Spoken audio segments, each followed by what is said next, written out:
Olá, peritos! Meu nome é Agenor Zaparoli, eu trabalho como perito judicial e assistente técnico nas horas vagas. E o tema de hoje nós vamos falar sobre o sistema fotovoltaico. Você já ouviu falar desse sistema fotovoltaico? Placas solares, placa fotovoltaica, sistemas solares para geração de energia, mini geração, micro geração, geração distribuída. Tudo isso faz parte do conceito de placas solares, placas fotovoltaicas, do que a gente vai falar aqui, tá? Como que é o funcionamento das placas solares para a geração de energia? Vamos distinguir aqui. Mas antes disso, peço para você já dar uma paradinha, deixa seu like, inscreva-se no canal e comenta aqui embaixo qualquer coisa e compartilhe nas redes sociais, tá? Nesse tema, nesse vídeo de hoje, eu vou trazer uma discussão de uma perícia que eu estou fazendo, portanto eu ainda não vou responder a essa pergunta. Agora, se você quiser me ajudar, quiser participar da evolução técnico-científica desse conceito, responda aqui embaixo que no próximo vídeo, assim que eu entregar o laudo, né, eu vou trazer para você aqui a resposta do questionamento. Mas vamos distinguir a diferença entre placa solar e placa fotovoltaica, tá? A placa fotovoltaica ela pode ser considerada uma placa solar também, tá? Por quê? Porque a fotovoltaica ela recebe a luz e transforma em energia elétrica, tá?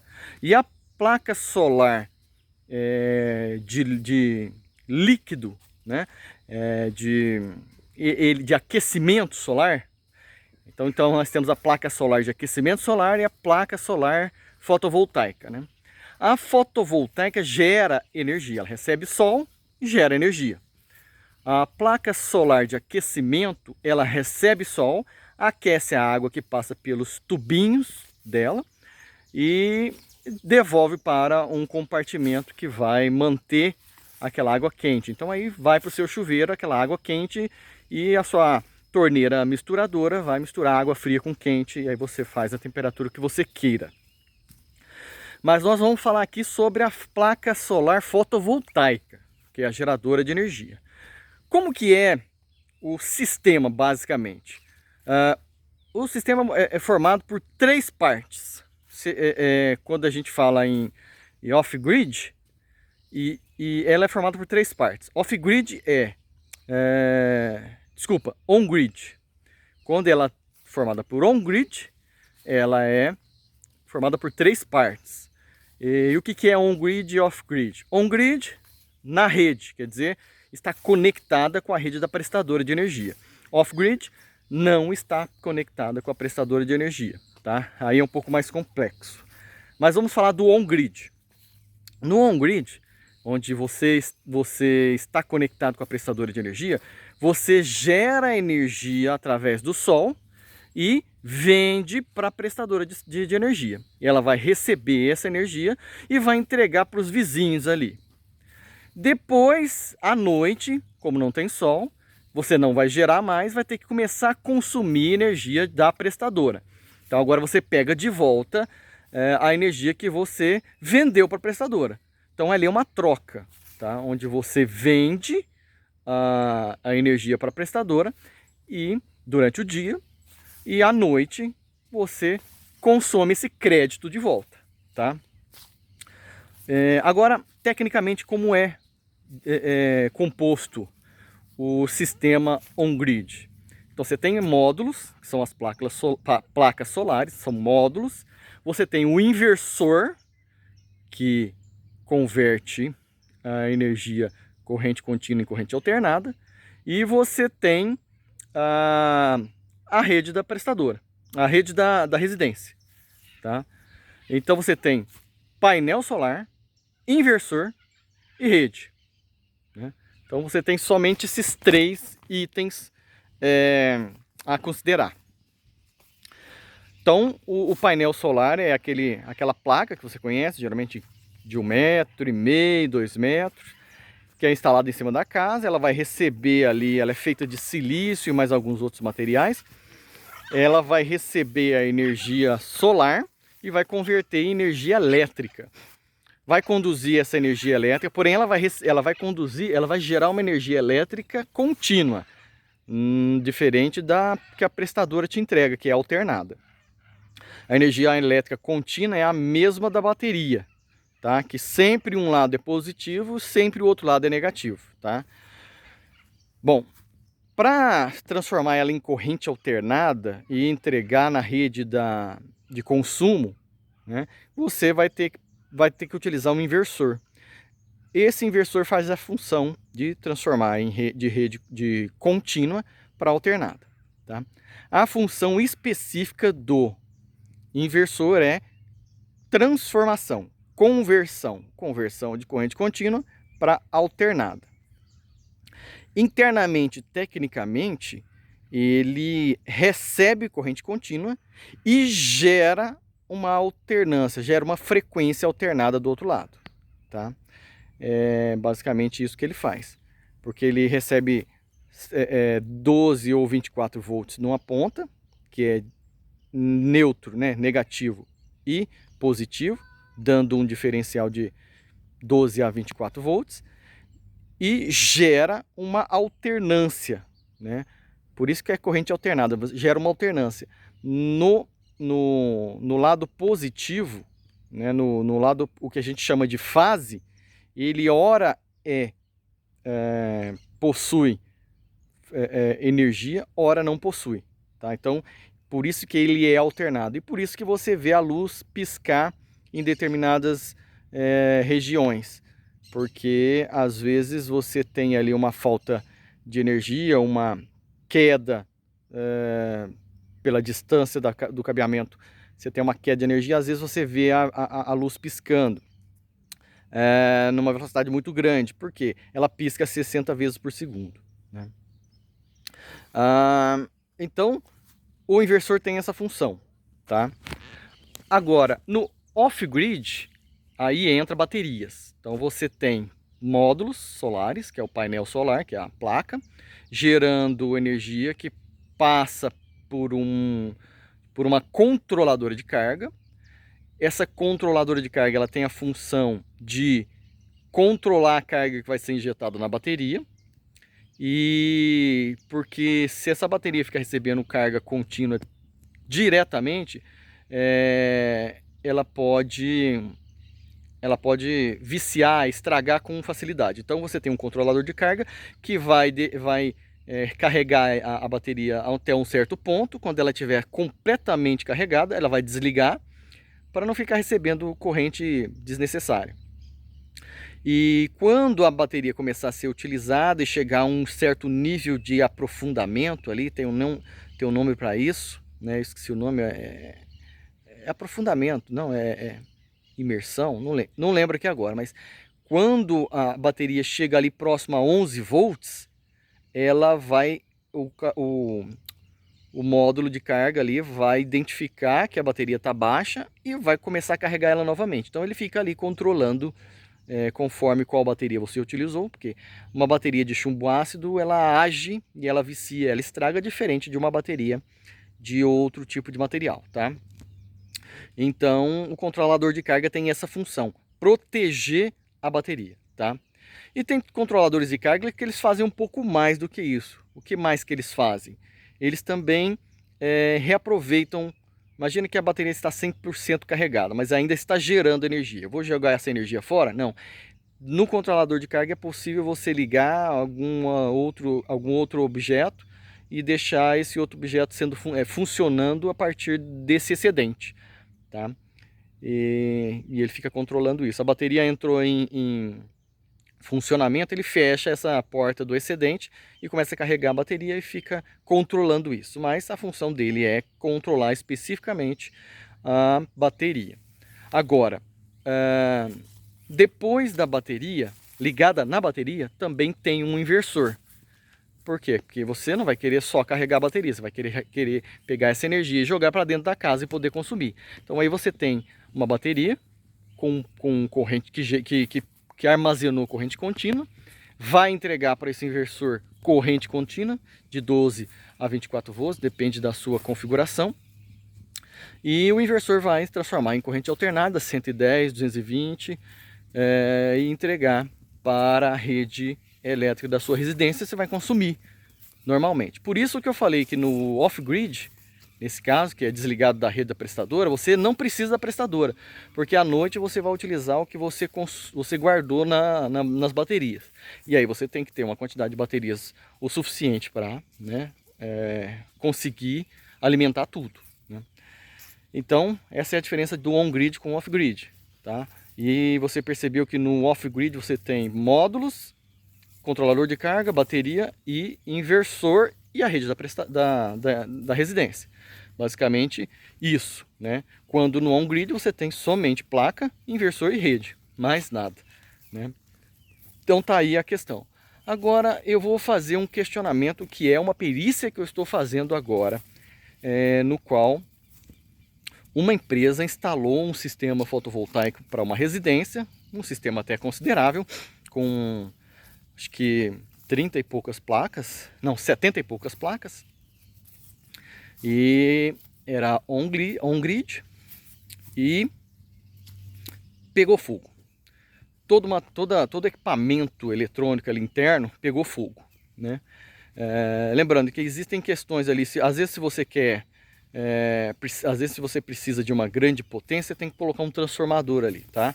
Para balancear a carga e tudo mais. Então às vezes é necessário a implantação de um transformador no meio do on-grid ali também. Nem sempre é, tá? Às vezes só o inversor é o bastante. Mas como a carga é muito grande ali, eles decidiram instalar um transformador que transforma o 220 em 300 e... ele coloca uma fase a mais. Então aí ficou, pegou fogo, né? A alegação é de que, a alegação do autor, que é o instalador, é de que o problema foi com o inversor. O inversor não atuou para desligar a energia das placas geradoras de energia. E como ele não atuou, o curto-circuito que ocorreu foi alimentado até o ponto de superaquecimento e ignição de fogo, né? Houve incêndio, inclusive, pegou fogo na casa. Então a alegação do autor é que o inversor não atuou para proteger o sistema, né? Já a alegação do réu, que é o fabricante, que é o vendedor do inversor, é que o inversor não tem essa função.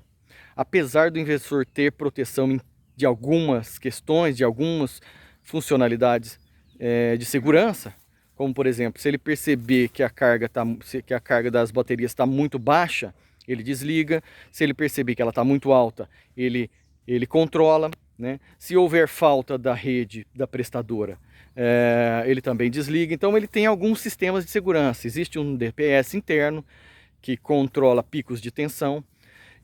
Então assim, internamente o inversor tem alguns sistemas de segurança para proteger ele mesmo e a rede na medida do possível. Ele pode proteger algumas situações, mas não pode proteger, por exemplo, um curto-circuito entre placas, por exemplo. Se houver um curto-circuito entre módulos, as placas solares, ele não vai perceber.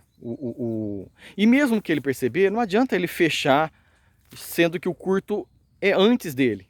Então você tem uma geradora, você tem um inversor e no meio houve um curto.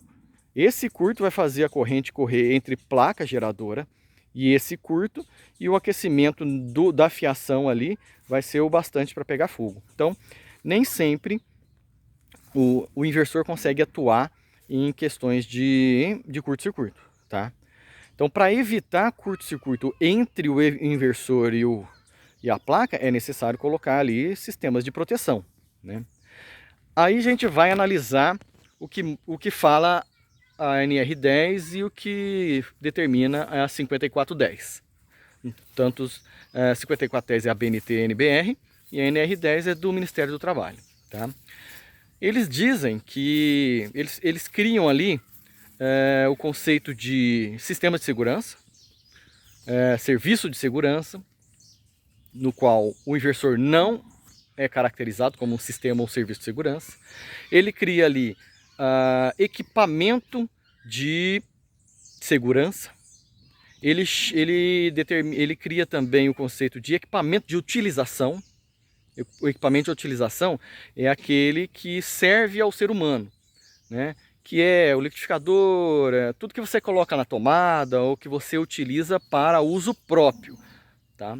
E ele também, a norma também determina um equipamento, um componente de instalação, tá? O que é o componente de instalação? São os equipamentos de geração, conversão, armazenamento e transmissão. Isso aí são os equipamentos componentes da instalação.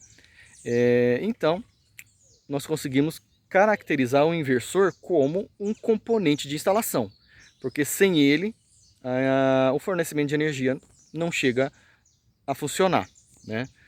Porque você tem uma placa gerando corrente contínua, sem um inversor não vai ser utilizado, porque a sua rede e todos os seus eletrodomésticos, todos os seus equipamentos de utilização são de corrente alternada. Então, como ele é um componente determinante para funcionamento da parte elétrica, ele é um componente de instalação. Então, como ele tem a função de converter corrente contínua em corrente alternada, que é a função principal dele, apesar de que ele tem componentes de segurança internos, a função principal dele é converter a energia, né? Transformar a energia corrente contínua para corrente alternada. É função de um equipamento que tenha que tem especificamente a função de converter. É função dele também ser um equipamento de segurança da rede? Isso é uma coisa que eu pergunto para você. O inversor ele tem que ser um equipamento somente para geração de energia, geração, conservação e transformação de energia, ou ele também tem que ser um sistema de segurança, um atuador de segurança, né? Ou ele, na verdade, ou ele tem que ser somente um conversor de segurança, de corrente e ser suportado por, tutelado, né, protegido por equipamentos específicos de segurança, como disjuntores, DRs, fusíveis, tá? Então, assim, existem esses sistemas de segurança que são específicos para segurança, como eu já falei, disjuntores, fusíveis, DR, né? Tem mais um, qual que é mais um? Fusíveis, DR, é basicamente esse daí, né? Os DPS. Então, esses 3, 4 que eu falei, disjuntor, fusível, DPS e DR, são equipamentos específicos de segurança, tá? A função deles é manter a segurança, é atuar em função da segurança. O inversor, a função principal é transformar a energia corrente contínua para alternada. Então, podemos caracterizar o inversor como um agente de proteção? Ele deve ser um agente de proteção? Ou isso faria com que o inversor ficasse muito mais caro? E sendo um agente de proteção, eu deveria descartar os outros equipamentos específicos de proteção? É sobre isso que eu quero trazer você a esse pensamento. E se você tiver capacidade de responder aqui embaixo, no próximo vídeo, depois que eu fizer a perícia, entregar o laudo, eu vou trazer para você o meu entendimento, tá? Então a pergunta é simples: o inversor tem a obrigação de agir com segurança, ou ele precisa de equipamentos específicos de segurança para suportá-lo, para proteger ele e a rede? tá? Então fica aqui o nosso questionamento. Deixe seu like, se inscreva no canal, comente aqui embaixo o que você acha e compartilhe nas redes sociais. Grande abraço!